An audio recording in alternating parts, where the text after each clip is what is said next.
नमस्कार, मैं सुरेंद्र श्रीवास्तव लोकनाथ से। डालते हैं आज की खास खबरों पर नजर।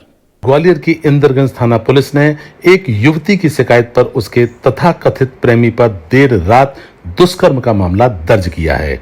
एडिशनल एसपी ब्रगाखी डेका ने मामले की जानकारी देते हुए बताया कि ग्वालियर के अजयपुर सिकंदर कंपू के रहने वाली युवती द्वारा पुलिस को शिकायत की गई है कि एक युवक गोल पहाड़िया निवासी राजू गोस्वामी द्वारा उसे शादी का झांसा देकर उसके साथ गलत काम करता रहा और बाद में आरोपी द्वारा युवक ने शादी करने से मना कर दिया और दूसरा विवाह कर लिया। इस दौरान आरोपी पीड़िता को लेकर ग्वालियर के सिंधे की छावनी स्थित सम्यक गेस्ट हाउस में भी लेकर गया था, जहां उसने उसके साथ दुराचार किया।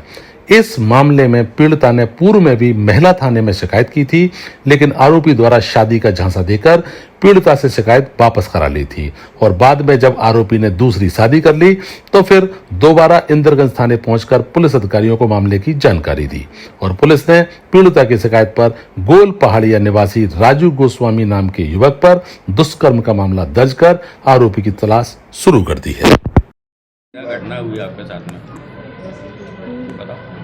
मैं लक्ष्य श्रीवास्तव, जिसने मुझे 8 साल पहले शादी की थी मंदिर से, ठीक है। मैंने उससे बोला, वो उसने मुझे 2 साल एक किराए के मकान में रखा। मैंने जब उससे ये बोला कि अपन पक्की शादी कर लेते हैं कोर्ट से, तो उसने ये बोला कि अभी मेरे माता पिता को पता नहीं है जब तक अपन साथ में रहते हैं। जिस दिन मैं माता पिता को बता दूंगा अपन कोर्ट से शादी कर लेंगे। मैंने उसके पिताजी को ये बात बताई, ठीक है। तो उसके पिताजी बोलते हैं कि हमें आपसे कोई मतलब नहीं है, हमें अपने बेटे से मतलब है। जब ये बात लक्ष्य को पता लगी तो लक्ष्य ने मुझे है ना मारा और जबरन जहर देने की कोशिश करी पानी में मिलाकर, जिसके कारण मेरी जहरीला पदार्थ में बेहोश हो गई। मेरे मकान मालिक ले जाकर मुझे जीएच हॉस्पिटल में भर्ती कराया। इसके कारण लक्ष्य पे 307 और 228 लगी थी। उस पर कार्रवाई हुई, वो जेल गया। उसके बाद उनका और उनके घर वालों का फिर से फ़ोन आया मेरे पास कि राजीनामा कर लो, हम आपकी लीगल शादी कर देंगे। मैं इस झांसे में आ गई, ठीक है। तो मैंने उससे राजीनामा कोर्ट में कर लिया। कोर्ट में करने के बाद फिर लक्ष्य ने मुझे रखा, फिर मारा पीटा, ठीक है। मेरा शोषण करता रहा। इस पीरियड में मेरी प्रेगनेंसी भी आई तो मुझे टेबलेटें लाकर उसने खिला दी, ठीक है। और फिर बोलता है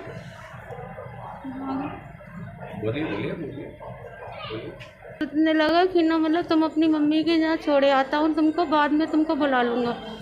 मुझे मम्मी के यहाँ छोड़कर फिर मुझे होटलों में बुलाता था, मेरे व्हाट्सएप स्टेटस पर फ़ोटो डालकर, जिसकी मैंने स्क्रीनशॉट ले ली है, जो उसने खींच लिए थे अपने मोबाइल में गंदे फ़ोटो।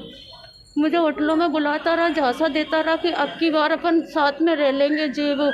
कई बार मेरे सोने की चैन, ठीक है, मंगलसूत्र, 2 अंगूठी और ब्रज वाला होते हैं ना। कौन सी जगह रहते थे आप? कौन सी जगह किराए पे कमरा लिया था? लारिया कंपाउंड में, तिवारी जी के मकान में। कौन से थाना क्षेत्र लगता है? कोतवाली। अभी थाने में शिकायत की? क्या क्या गई थी, मगर वो बोलने लगे पत्रकार है, इससे मत उलझो। उनने मुझे पड़ाव थाने भेज दिया। पड़ाव थाने में भी बोलने लगे शादी का कार्ड लाओ। मैंने कहा अगर शादी का कार्ड होता तो मैं यहाँ आती क्यों, कोर्ट में जाती सीधे। मैंने कहा तो उसने झूठी शादी करके मेरे को मैंने वो किया है। तो मंत्री का सड़क भी बता रहे हैं आप, बोल रहे हैं मंत्री का नाम वो बोलता है मेरी पहुंच अच्छी है, मेरे मंत्रियों से कॉन्टेक्ट है, जे वो तो मेरा कुछ नहीं बिगाड़ सकती, चाहे थाने चले जाए चाहे कोर्ट चले जाओ। कौन से मंत्री का नाम? ये मैं नाम नहीं पता, यहीं प्रदेश के बोलता है, वो खुद बोलता है, मुझे ये नहीं पता। अब भी आप जहाँ तो बताइए क्या बोल रहे हैं? मुझे एसपी साहब से आश्वासन मिला है कि आपके ऊपर आपकी जो वो है उस पर कानूनी कार्रवाई की जाएगी। अभी हमारे जन सुनवाई में एक महिला आई हुई है, उसकी उम्र अर्ली 30s में होना चाहिए। तो उन्होंने ये कहा है कि एक लड़का उसके साथ शादी करेगा बोल के काफ़ी साल उसके टाइम लिव इन में रहा हुआ है और बहुत साल हो गए हैं। और उसके बाद अभी उसको रिसेंटली पता चला कि उस लड़के ने दूसरे के साथ शादी कर लिया है।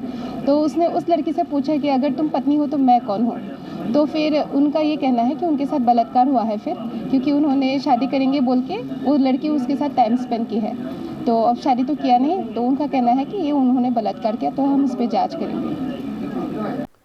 ऐसे ही इंफॉर्मेटिव प्रोग्राम्स को देखने के लिए आप हमारे YouTube चैनल को सब्सक्राइब करें। साथ ही आप हमारे Facebook, पेज व अन्य सोशल मीडिया के प्लेटफॉर्म से भी जुड़ सकते हैं।